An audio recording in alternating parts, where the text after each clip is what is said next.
Bismillahirrahmanirrahim. Assalamu alaikum. In this lecture we define continuity, right continuity and left continuity, and also we try to understand these notions with the help of examples. सबसे पहले हम बात करते हैं continuity की. मोर precisely ये definition जो हमारे पास है ये है continuity of function at point. क्योंकि कंटिन्यूटी का जो कॉन्सेप्ट है वो एट पॉइंट एग्जिस्ट करता है, जिसको अभी हम डेफिनेशन में भी नोट करेंगे. फ़र्ज़ करते हैं we have E is a subset of R and F is a function from E to R. Then F is said to be continuous at P if for every epsilon greater than 0 there exists delta greater than 0 such that f of x minus f of p mod is less than epsilon for all x belongs to E which are satisfying this condition that x minus p mod is less than delta and greater than 0. अब अगर आप इस definition को limit की definition के साथ compare करें तो आप नोट करेंगे कि लिमिट में हमारे पास f ऑफ p की जगह पर इसकी लिमिट होती है और यहाँ पर फंक्शन की वैल्यू है p के ऊपर. और दूसरी बात ये कि जब हम लिमिट की बात करते हैं तो ज़रूरी नहीं है कि जिस पॉइंट के ऊपर हम लिमिट फाइंड कर रहे हैं फंक्शन उस पॉइंट पर डिफ़ाइन भी हो, लेकिन कंटिन्यूटी एट अ पॉइंट के ऊपर हमें पता चलता है कि फंक्शन का उस पॉइंट पे डिफ़ाइन होना ज़रूरी है. इस वजह से फ़ौरन ही हम इस बात को नोट कर सकते हैं कि अगर फंक्शन p के ऊपर कंटिन्यूस होगा तो फिर वो f ऑफ p भी एग्जिस्ट करेगा और लिमिटिंग वैल्यू भी p के ऊपर एग्जिस्ट करेगी और ये दोनों आपस में इक्वल होंगे. और दूसरी इम्पॉर्टेंट चीज़ ये कि हम कहते हैं कि फंक्शन अगर e के हर पॉइंट के ऊपर कंटिन्यूस हो तो फिर हम कहते हैं कि फंक्शन e के ऊपर कंटिन्यूस है. और लेकिन ये बात नोट करने की है कि कंटिन्यूटी का कॉन्सेप्ट जो है वो पॉइंट के ऊपर एग्जिस्ट करता है. यानी अगर हम कंटिन्यूस फंक्शन की जब बात करते हैं तो इससे मुराद हमारे पास डायरेक्ट कंटिन्यूटी की डेफिनेशन नहीं होती, बल्कि ये वाली डेफिनेशन जो है होती है हमारे पास, जिसमें हम कहते हैं F is said to be continuous on E. लेकिन अगर हमें कोई कहता है कि आप कंटिन्यूस फंक्शन को डिफ़ाइन करें तो हम डोमेन में से एक पॉइंट लेकर पहले उस पॉइंट के ऊपर कंटिन्यूटी डिफ़ाइन करते हैं, उसके बाद हम कंटिन्यूटी एट इट्स डोमेन को डिफ़ाइन करते हैं. और कुछ छात्र कंटिन्यूटी की ये डेफिनेशन लिखने की बजाय डायरेक्ट ये डेफिनेशन लिख देते हैं जो कि काफ़ी हद तक एक्सेप्टेबल है.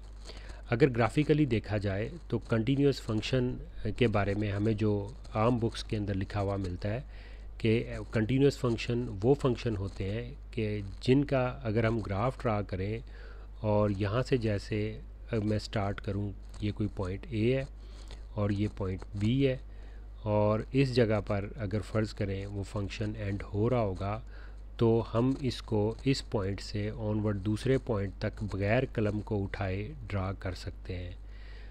तो ये पहचान होती है कंटिन्यूस फंक्शन की अगर हम उसके ग्राफ को कंसीडर करते हैं. तो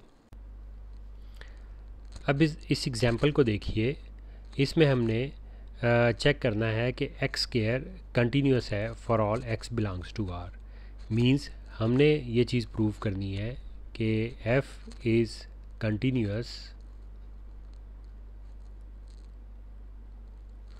for all p belongs to r. Means जो प्रॉपर्टी को हम प्रूव करेंगे वो लोकल लेवल के ऊपर ही प्रूव करेंगे. तो इसके लिए हम r का एक एलिमेंट फिक्स कर लेते हैं p. अब अगर एप्सिलॉन ग्रेटर देन 0 हो तो हमने प्रूव करना है कि f of x minus f of p mod is less than epsilon, जिसका मतलब है कि x square minus P square mod is less than epsilon when ever x minus P mod is less then delta. इस चीज़ को हमने prove करना है. यहाँ पर भी हमारे पास डेल्टा डिपेंड करता है एप्सिलॉन के ऊपर. Delta is depending upon epsilon, means we have to find the relation between delta and epsilon. So we start with the x square minus p square mod. इसको लिखा जा सकता है x minus p into x plus p, and later on we can write this x plus p into x minus p plus 2p. और आप note करें, हम असल में चाह ये रहे हैं कि इसको x माइनस पी की फॉर्म के अंदर अलहदा किया जाए ताकि हम इस कंडीशन को इसमें बना सकें. फर्दर मॉड को दोनों के ऊपर डिवाइड किया जा सकता है मल्टीप्लिकेशन में, क्योंकि मॉड डिस्ट्रीब्यूटिव होता है विद रिस्पेक्ट टू मल्टीप्लिकेशन. लेकिन आप जानते हैं कि विद रिस्पेक्ट टू एडिशन ये डिस्ट्रीब्यूटिव नहीं होता. तो इस स्टेप के ऊपर हम ट्रायंगुलर इनइक्वालिटी यूज़ करते हैं, तो हमारे पास ये आ जाता है x minus P mod plus 2 times p mod. अब अगर x minus P mod less than delta हो तो फिर x square minus P square mod जो कि लेस दैन है x minus P mod into x minus P mod plus 2 time mod of p. तो इस x माइनस पी मॉड की जगह पर डेल्टा पुट कर सकते हैं हम, इस x माइनस पी मॉड की जगह पर भी डेल्टा पुट कर सकते हैं, और 2 p मॉड. अब p क्योंकि फ़िक्स है इस वजह से, और डेल्टा पॉजिटिव है, ये डेल्टा भी पॉजिटिव है, मॉड ऑफ p भी पॉजिटिव है, तो हमारे पास एप्सिलॉन जो है वो भी एक पॉजिटिव नंबर आ जाता है. तो आप देखें, हमने प्रूव कर दिया कि x square minus P square mod is less than epsilon when ever x minus P mod is less then delta, and this delta and epsilon has a relation in this form. तो जिससे साबित हो गया कि x square जो है वो continuous है p के ऊपर. अब p क्योंकि एट अ टाइम r के किसी आर्बिट्रेरी पॉइंट को भी रिप्रेजेंट कर रहा है, इस वजह से उससे प्रूव हो जाता है कि f ऑफ x जो है वो कंटिन्यूस है फॉर ऑल रियल नंबर्स. अब दूसरी एग्जांपल में देखिए, हमने प्रूव करना है कि f of x is equal to square root of x is continuous on half open interval 0 infinity. Means हमने प्रूव करना है कि अगर कोई c आर्बिट्रेरी पॉइंट हो इस हाफ ओपन इंटरवल 0 इन्फिनिटी का, तो सबसे पहले हम कंटिन्यूटी इस c पॉइंट के ऊपर प्रूव करेंगे, और उसके बाद हम क्योंकि c एट अ टाइम इस एज अ आर्बिट्रेरी भी इस इंटरवल में से है, तो जिससे साबित हो जाता है कि स्क्वायर रूट x हर 0 इन्फिनिटी जो हाफ ओपन इंटरवल है इसके हर पॉइंट के ऊपर कंटिन्यूस है, जिसकी वजह से वो हाफ ओपन इंटरवल 0 इन्फिनिटी पर कंटिन्यूस है. और हमने साबित करना है कि for all epsilon greater than 0 there exist delta greater than 0, और ये डेल्टा असल में डिपेंड करता है एप्सिलॉन के ऊपर, depends upon epsilon such that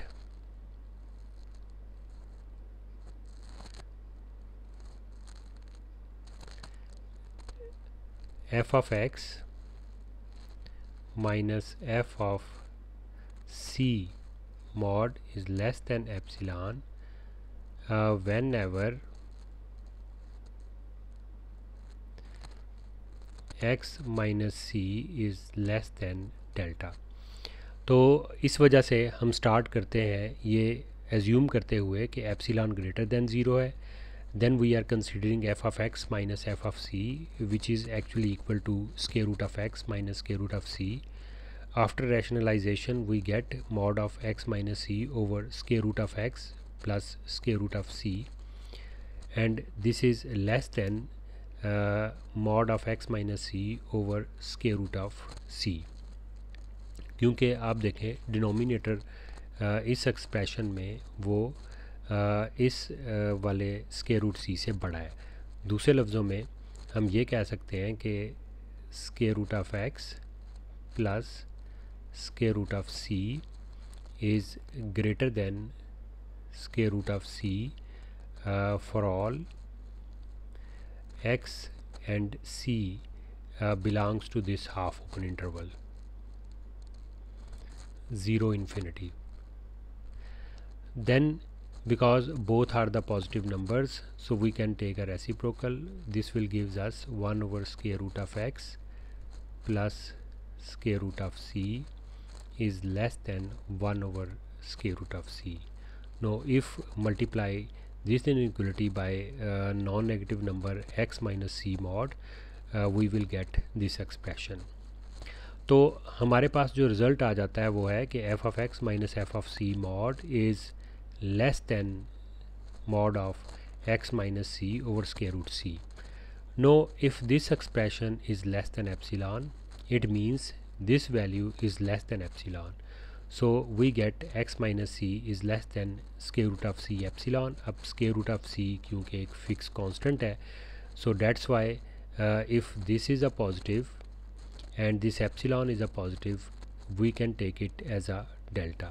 So we have proved that this is less than epsilon whenever x minus c mod is less than delta, and that delta has a relation with epsilon with square root of c into epsilon. So इस तरीके से prove हो जाता है कि function F X is equal to C के ऊपर continuous है. अब क्योंकि सी जो है वो आर्बिट्रेरी पॉइंट है हाफ ओपन इंटरवल 0 इन्फिनिटी का, तो जिससे साबित हो जाता है कि F of X is equal to square root of X is continuous on half open interval 0 infinity. Next we have a notion of right continuous and left continuous. अगर हमारे पास f एक रियल वैल्यूड फंक्शन है, it is said to be right continuous at point a if right hand limit at a of f of x is equal to f of a, and it is said to be left continuous if left hand limit at a of f of x is equal to f of a. जैसे इस मिसाल में देखिए, function x not के ऊपर जो value रखता है वो ये वाली वैल्यू है, और जब हम लिमिट फाइंड करने की कोशिश करेंगे तो लेफ़्ट लिमिट हमारे पास फ़र्ज़ कर लेते हैं ये a है, a आएगी, और राइट हैंड लिमिट हमारे पास b आएगी. अब लेफ़्ट हैंड लिमिट तो हमारे पास a होगी, लेकिन फंक्शन की वैल्यू जो है x नॉट के ऊपर वो b होगी. मीन्स अगर हम limit x approaches to x naught और लेफ़्ट हैंड की बात करें तो ये हमारे पास a के इक्वल होगी, और फंक्शन की वैल्यू जो है जो कि b के बराबर नहीं है, जो कि फंक्शन की वैल्यू है एट x नॉट. तो इस वजह से ये फंक्शन लेफ़्ट कंटिन्यूस नहीं है. लेकिन अगर हम राइट हैंड लिमिट यानी x नॉट को इस साइड से अप्रोच करें इस तरफ, तो फिर हमारे पास limit x approaches to x naught और right hand limit f of x, वो ग्राफ से ही पता चलता है कि b के बराबर होगी, जो कि फंक्शन की वैल्यू है at x naught. So this gives us that function is right continuous at point x naught. जैसे अब इस अलजेब्राइक एग्जाम्पल के अंदर देखें कि फंक्शन की वैल्यू 2 के ऊपर हमारे पास 2 स्क्वायर प्लस 1 ये 5 के इक्वल है. लेकिन जब हम लेफ़्ट हैंड लिमिट फाइंड करेंगे तो हम इस एक्सप्रेशन को यूज़ करेंगे, तो उससे हमारे पास लिमिट भी 5 के इक्वल आएगी. यानी अगर हम लिमिट x अप्रोचेस टू 2 और राइट हैंड लिमिट की लेफ़्ट हैंड लिमिट की बात करते हैं तो फिर हमारे पास ये चीज़ जो है वो 5 के इक्वल ही आएगी. लेकिन राइट हैंड लिमिट के लिए हमें इसको यूज़ करना पड़ेगा. तो इसको जब हम यूज़ करेंगे राइट हैंड लिमिट के लिए, लिमिट x अप्रोचेस टू 2 और ये राइट के लिए प्लस का साइन डालते हैं f ऑफ x, तो ये लिमिट हमारे पास आएगी. इसमें हम अबव टर्म को फैक्टराइज करके तो बाकी हमारे पास x प्लस 2 बचेगा, और उसमें 2 की वैल्यू हम पुट करेंगे तो हमारे पास आंसर इसका होगा 2 plus 2 which is equal to 4, जो कि फंक्शन की वैल्यू एट 2 के इक्वल नहीं है. इसी वजह से ये फंक्शन राइट कंटिन्यूस नहीं है 2 के ऊपर, लेकिन लेफ़्ट कंटिन्यूस है एट 2। तो आज के लिए इतना ही। Thank you very much for your attention.